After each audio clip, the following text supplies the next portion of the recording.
हाँ प्यारे बच्चों, गुड मॉर्निंग एंड वेलकम। हाँ भाई, तो आज किसके सवाल करने हैं? व्हीट स्टोन ब्रिज के। और देखो बेटा, इसी में हम पहला सवाल ले रहे हैं 21। बेटा ये ना बड़ा ही आसान सवाल है, आपको हाल ही आ जाने हैं और कोई दिक्कत भी ज़्यादा नहीं आनी है। तो आज का टॉपिक व्हीट स्टोन ब्रिज ही है, ठीक है। अब भाई देखो, ये डायग्राम बना हुआ है और हमसे कहा गया है एक्स और वाई के बीच में आप नेट रेजिस्टेंस निकालो।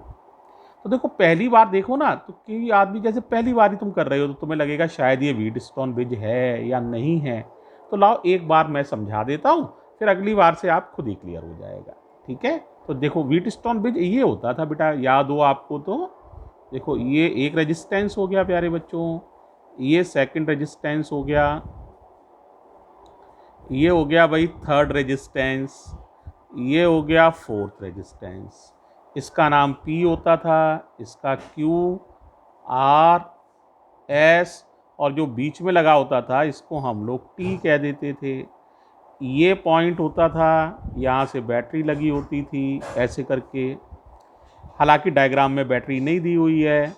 इन्हीं पॉइंट्स को हम कहते हैं, ये X होता है, ये Y होता है। याद करो, ये पॉइंट होता था A, ये B, ये C, ये D। और हमें चेक करना होता था P/Q और R/S यदि बराबर हैं तो T क्या हो जाता था? यूजलेस। ध्यान आ गया होगा बेटा।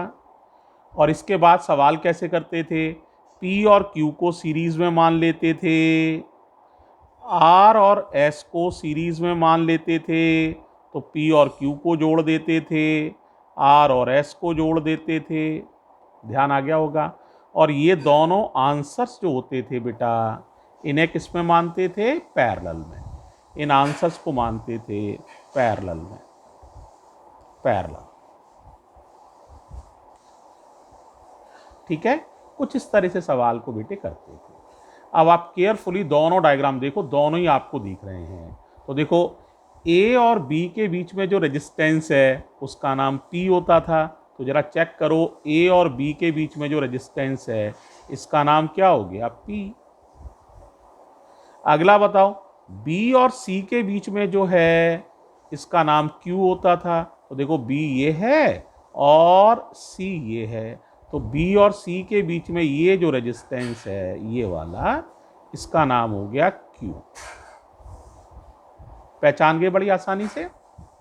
और पहचानो, A और D के बीच में जो रेजिस्टेंस है इसका नाम R होता था, A और D के बीच में। अब चेक करो, देखो ये A है, ये D है, A और D के बीच में ये रेजिस्टेंस है, तो ये रोल प्ले कर लेगा R का। और चेक करो, D और C के बीच में जो रेजिस्टेंस होता था उसे S कहते थे, ये D है, ये C है, तो ये वाला रेजिस्टेंस S का रोल प्ले करेगा। अब आप कहोगे सर T कहाँ है? तो याद करो, B और D के बीच में जो रेजिस्टेंस होता था उसे T कहते थे। ये B है, ये D है, इनके बीच का रेजिस्टेंस ये T है। अब तो बहुत ही क्लियर आपको दिखने लग जाएगा कि ये डायग्राम और ये डायग्राम बिल्कुल एक जैसे हैं। बनाने के ढंग से आपको थोड़ा सा कंफ्यूज शुरू में हो जाता है बच्चा, लेकिन बिल्कुल एक जैसे हैं। अब आप चेक करो, P/Q और R/S बराबर होने चाहिए, तभी ये बैलेंस्ड व्हीट स्टोन ब्रिज माना जाता है। तो अब आप चेक करो P/Q और R/S, जरा देखना सॉल्यूशन को। बताओ भाई, P/Q कितना हो जाएगा? सारे बच्चे बताओ। P माने 2 ओम और Q माने भी 2 ओम, तो 2/2 यानी कि 1। अब R/S चेक कर लो, R माने भी 2 ओम, S माने भी 2 ओम, तो ये भी कितना हो जाएगा प्यारे बच्चों? 1। तो क्या P/Q और R/S इक्वल हैं? ऑफ कोर्स P/Q और R/S इक्वल हैं, इसलिए ये हो गया बैलेंस्ड व्हीट स्टोन ब्रिज। अब तो बस आसान है, टी यूजलेस हो गया, टी को छोड़ दीजिए, टी बिकम्स यूजलेस, छोड़ दीजिए। पी और क्यू सीरीज में हो गए, चलो आंसर बताओ। तो पी क्यू सीरीज में है तो आंसर आ जाएगा पी प्लस क्यू, यानी 2 और 2 ऐड हो जाएंगे तो ये हो जाएगा बेटा 4 ओम। इसी तरह से आर और एस भी सीरीज में हैं, समझाया था अभी, आर और एस भी सीरीज में हो जाते हैं। तो प्यारे बच्चों आर प्लस एस कर लो, ये भी हो जाएगा 4 ओम। अब बताओ ये दोनों रिजल्ट्स आपस में किस में हैं? पैरेलल में, मालूम है सबको, ये हैं पैरेलल में।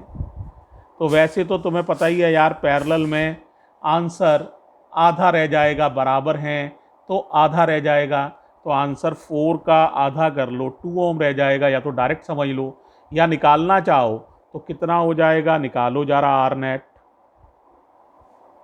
फॉर्मूला होता है, बताओ, R1 R2 upon R1 plus R2, तो 4 इंटू 4 अपॉन 4 प्लस 4, ऊपर 16 नीचे 8, आराम से डिवाइड कर लोगे 2, या इसका आधा कर लो तो भी डायरेक्ट बताया जा सकता था 2। तो प्यारे बच्चों पहला सवाल उम्मीद करते हैं अच्छे से समझ में आ गया है। अब एक दो और देखो, बड़े आसान हैं, ठीक है। अब जल्दी जल्दी बताएंगे क्योंकि समझ तो आ ही गया तुम लोगों को बेटा है। तो जरा देखो, देखो ये नेक्स्ट सवाल है, दिख रहा है सबको, क्वेश्चन नंबर 22। इसमें देखो बेटा ये 5 रेजिस्टेंस दिख रहे होंगे, एक ये है, एक ये है। 5 क्यों होते हैं? पी क्यू आर एस और टी। तो ये रोल किसका हो गया? मान लो पी का हो गया, ये कौन हो गया? क्यू हो गया, ये कौन हो गया? आर हो गया, ये कौन हो गया? एस हो गया, और ये कौन हो गया? टी। जो बीच में लगा होता है वो टी होता है।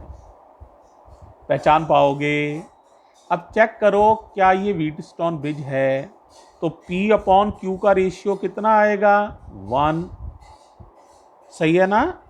और R अपॉन S का रेशियो भी कितना आएगा? 10 अपॉन 10, यानी कि ये भी 1। तो ये बराबर हो गए। तो ये कौन सा ब्रिज हो गया? Balanced Wheatstone bridge. कौन सा बेकार हो जाएगा? टी को बेकार कर दो बेटा। अब बताओ पी क्यू का रेजिस्टेंस कितना आ जाएगा? सारे बच्चे ही बता लो यार। 10 और 10 जोड़ लोगे 20 ओम। आर एस का रेजिस्टेंस कितना आ जाएगा बताओ? 10 और 10 फिर जोड़ लो 20 ओम। ये दोनों किस में मानोगे? पैरेलल में। तो आंसर हो जाएगा बेटा इसका हमारा आर नेट जो आ जाएगा, या आर पी लिख दे रहा हूं, वो आ जाएगा 20 का आधा। किसी भी एक रेजिस्टेंस का आधा, 2 है ना, तो किसी एक में 2 का डिवाइड कर लो, तो कुल रेजिस्टेंस आ गया 10 ओम। ये इतने सर्किट का रेजिस्टेंस निकल आया। यही तो व्हीटस्टोन ब्रिज था। अब देखो X से Y तक जाने के 2 रास्ते हो गए। एक तो यही वाला रास्ता है जिसका रेजिस्टेंस हमने इन पांचों का निकाल लिया है, और इन पांचों का रेजिस्टेंस अभी निकाला था 10 ओम था। तो एक तो 10 ओम का ये रास्ता हो गया बेटे, और एक 40 ओम ये और लगा हुआ है देखो।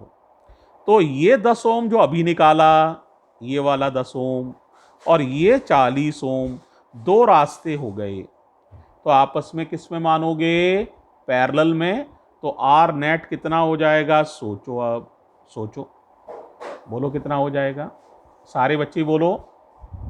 10 और 40 है ना, तो 10 इंटू 40 अपॉन 10 प्लस 40। तो ऊपर हो गया 400, नीचे हो गया 50। 0 से 0 कट, 5 से कट जाएगा 8 बार। इसका मतलब पूरे सर्किट का जो रेजिस्टेंस है बेटे, वो कितने ओम है? 8 ओम। बहुत ही आसान लगा होगा, ठीक है।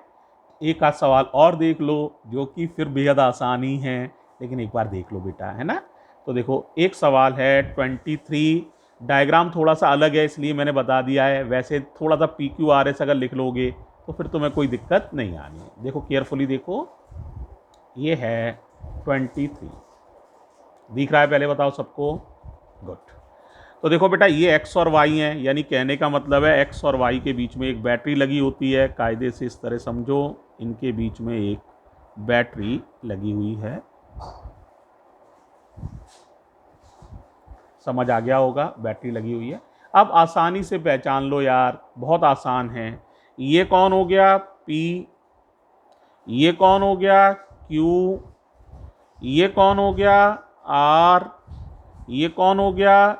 S, और ये पूरा मिलाकर 10 और 10 मिलाकर, यानी ये 20 ओम है, 10 ये और 10 ये हो गया T। बताओ समझ में आया या नहीं आया? देख लो, ये हो गया P, तो ये Q, ये R, तो ये S, और ये हो गया T। को तो नाम डालूं तो समझ में आ जाएगा, या इस डायग्राम से इसे कंपेयर कर लो तो तुम्हें हाल दिखने लग जाएगा। यही वाला डायग्राम वापस है ये, ठीक है। P और Q, R और S, और बीच में T। देखो यहाँ पर भी यही है, P और Q, R और S, और बीच में T, ठीक है। अब कर लोगे तो 10 और 10 किस में हो जाएंगे? सीरीज में। तो आंसर कितना आ जाएगा बताओ? RPQ आ जाएगा बेटा 20 ओम, ठीक है। इसी तरह से RRS भी आ जाएगा 10 और 10 20 ओम। T वाला पूरा ही बेकार, ये पूरा 20 ओम बेकार, ये एक ही लाइन में पूरा 20 ओम समझो इसे। अब आंसर तो समझ ही गए होगे, इसका आधा करना है यार, तो R नेट आ जाएगा प्यारे बच्चों, कितना? 10 ओम। ये मैंने किया नहीं है, थोड़ा सा हिंट दे दिया है, क्योंकि बहुत ही आसान है और मुझे पक्की उम्मीद है ये आपको आ गया है, ठीक है। तो प्यारे बच्चों, ये पहला लेक्चर है, बहुत ही आसान है। व्हीटस्टोन ब्रिज अच्छे समझ में आ गया होगा। एक दो सवाल और कर रहे हैं ताकि व्हीटस्टोन ब्रिज और भी क्लियर हो जाए।